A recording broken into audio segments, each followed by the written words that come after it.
Preparing for a software engineering at Netlify interview? You've reached Candy Mentor, and this video is for you. We'll walk through 20 key questions you're likely to face. For each question you'll see a sample answer followed by the key points to cover. Subscribe, like, and share, and drop a topic request in the comments. Question 1. What is the Jamstack, and why is it useful for building modern web applications?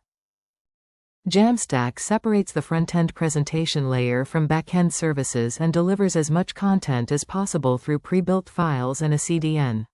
I would generate pages during a build, cache them globally, and use APIs or functions for dynamic behavior.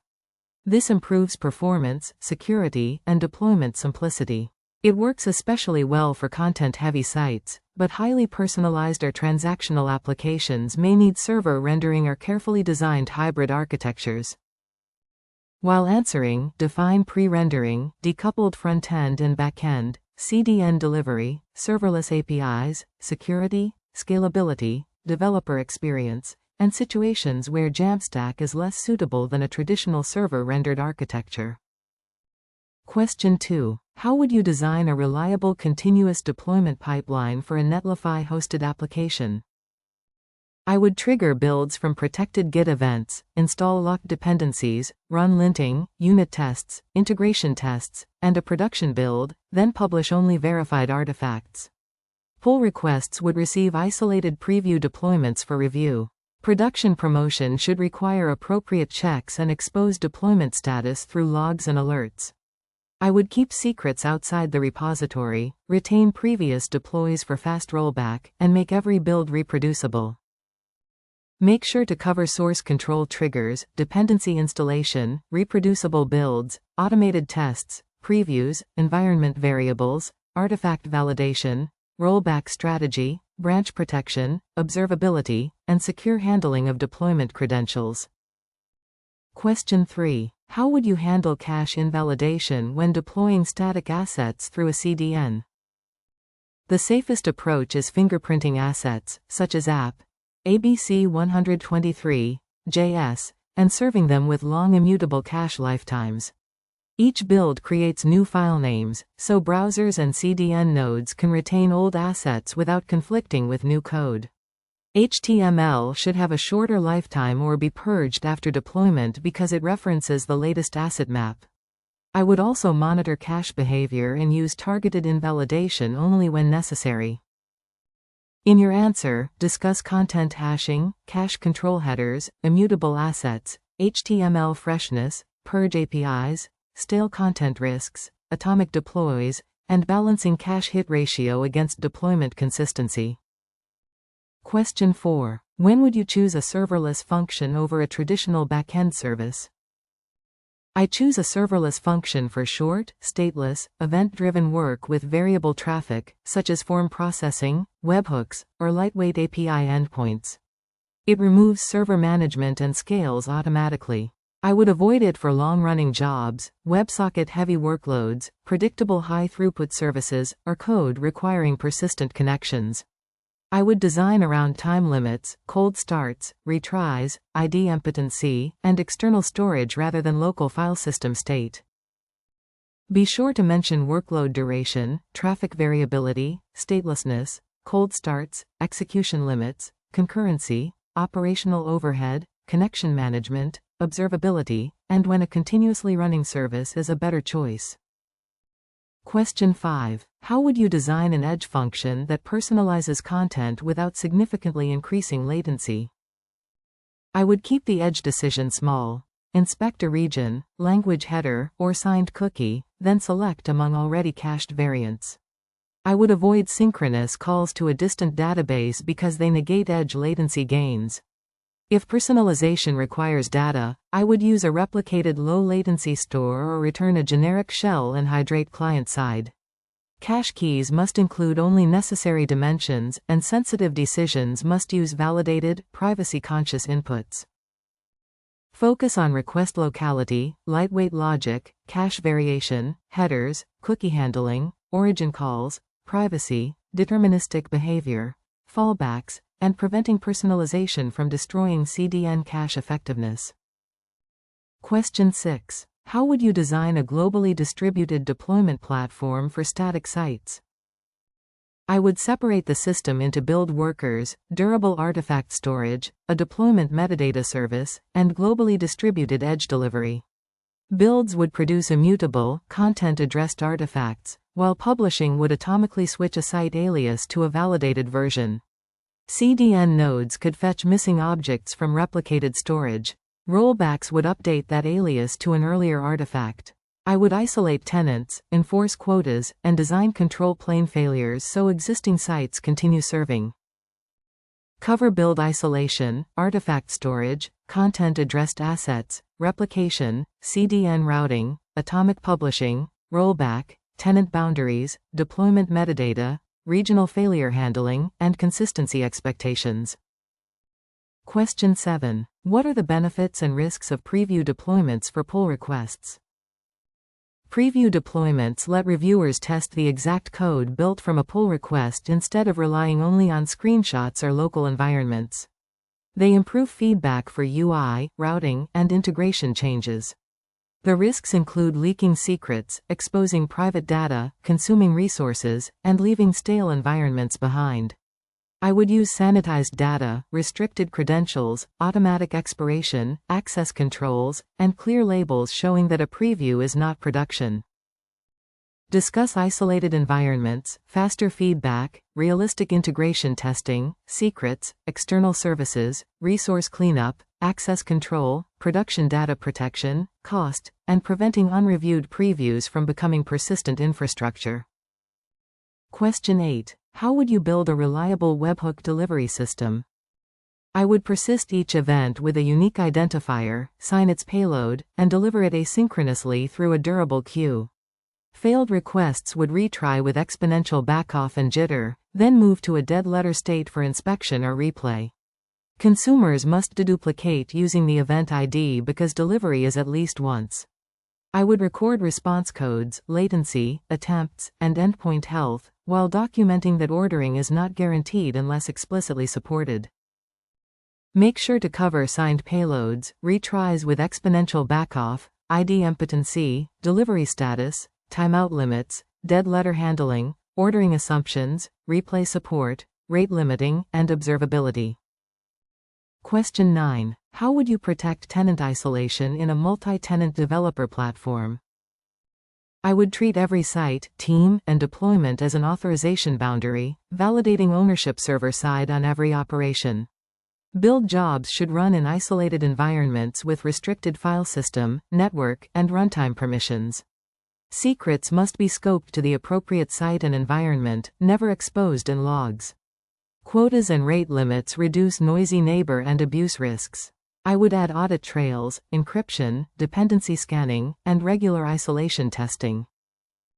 In your answer, address authorization boundaries, build isolation, file system and network restrictions, secret scoping, resource quotas, abuse prevention, audit logs, encryption, and defense in depth. Question 10. How would you design rate limiting for a public API serving users across multiple regions?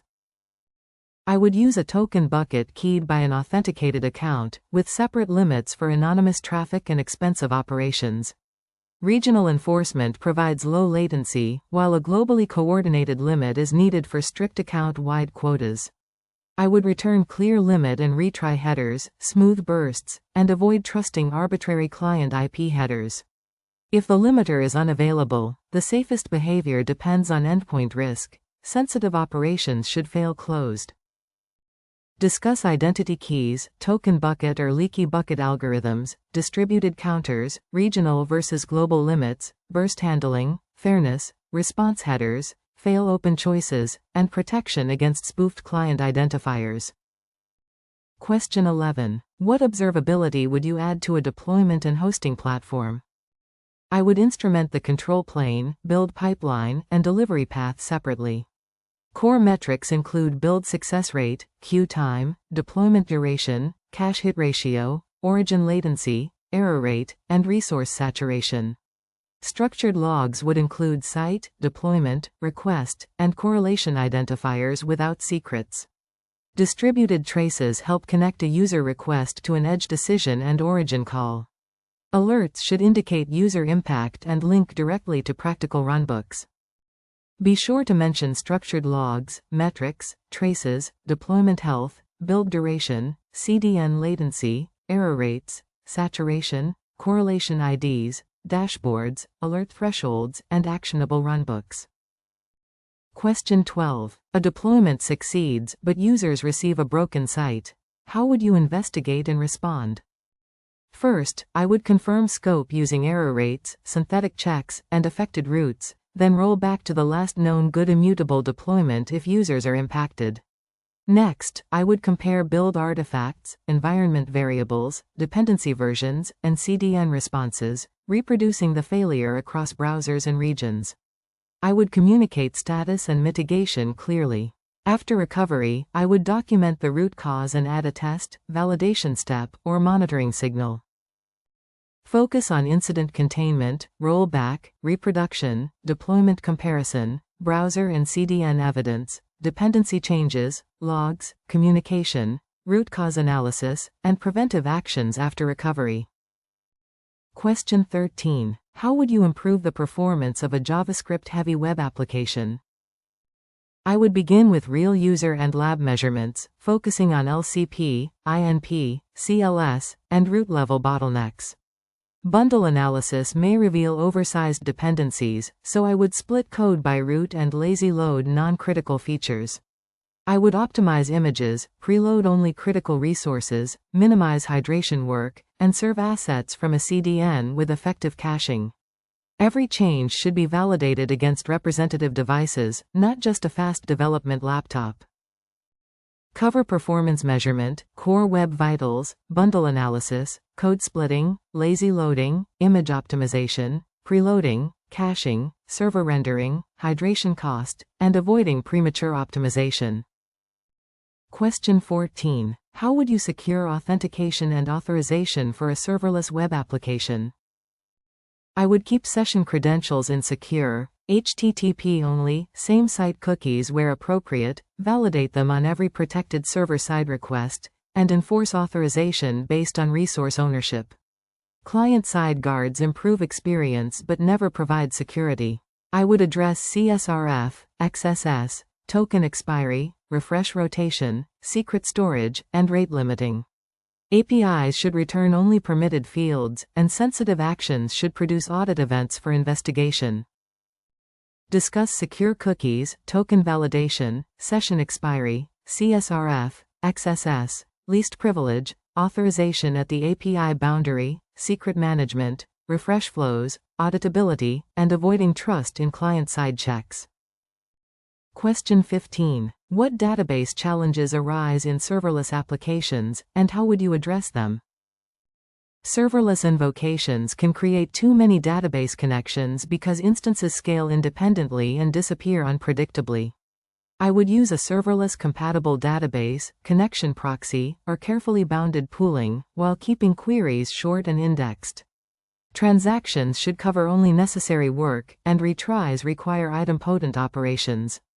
I would model data around real access patterns, monitor connection saturation and latency, and separate asynchronous workloads from request paths.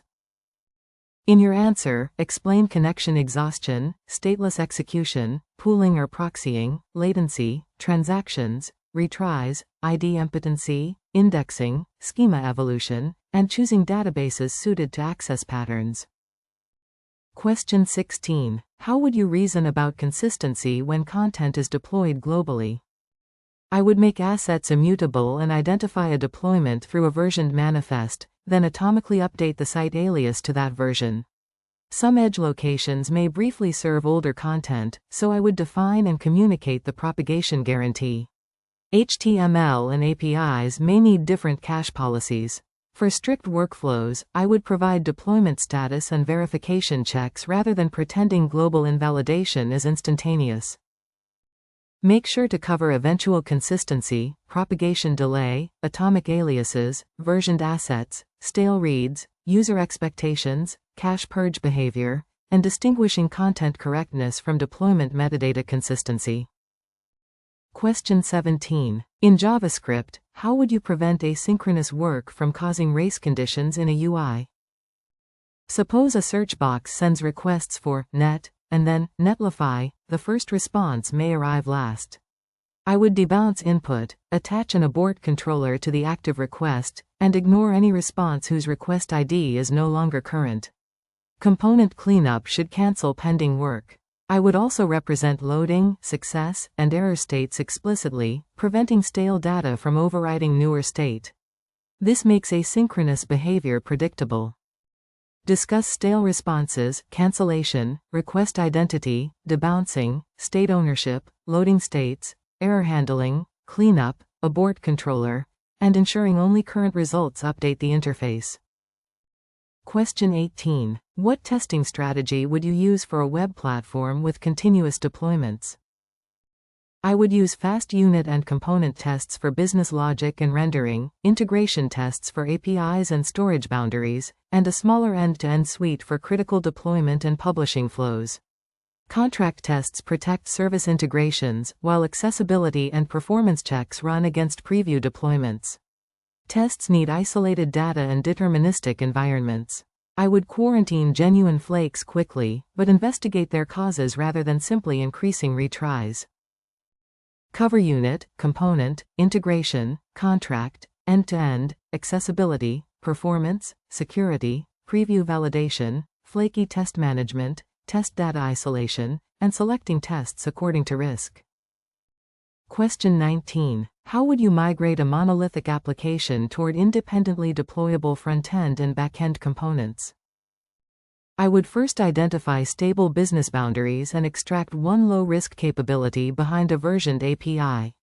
The existing monolith would continue serving other paths while traffic gradually shifts to the new component. I would define ownership, authentication, data contracts, observability, and rollback before expanding the migration. Avoiding shared database rights is important, otherwise the result becomes a distributed monolith. Incremental delivery reduces risk and preserves business continuity. Be sure to mention domain boundaries, strangler migration, API contracts, shared authentication, incremental rollout, observability, data ownership, backward compatibility, rollback, and avoiding a distributed monolith. Question 20. Tell me about a time you improved a system's reliability or developer experience. In one project, deployment failures were difficult to diagnose and frequently delayed releases. I added structured build logs, correlation IDs, clearer failure categories, and automated preview checks for common configuration errors. I partnered with developers to define useful alerts and documented a rollback procedure. Failure diagnosis became faster, and the team gained confidence shipping smaller changes. The key lesson was that reliability includes developer feedback loops, not only production uptime. Structure the response with situation, measurable problem, technical actions, trade-offs, collaboration, outcome, and learning. Connect the example to ownership, customer impact, operational excellence, and continuous improvement. If you are still with us, congratulations, you are much ahead of the rest and serious about preparing for your interview. We hope we were able to add value to your preparation and create some helpful content. Do not forget to like and share this video. Your small act can do great things for us.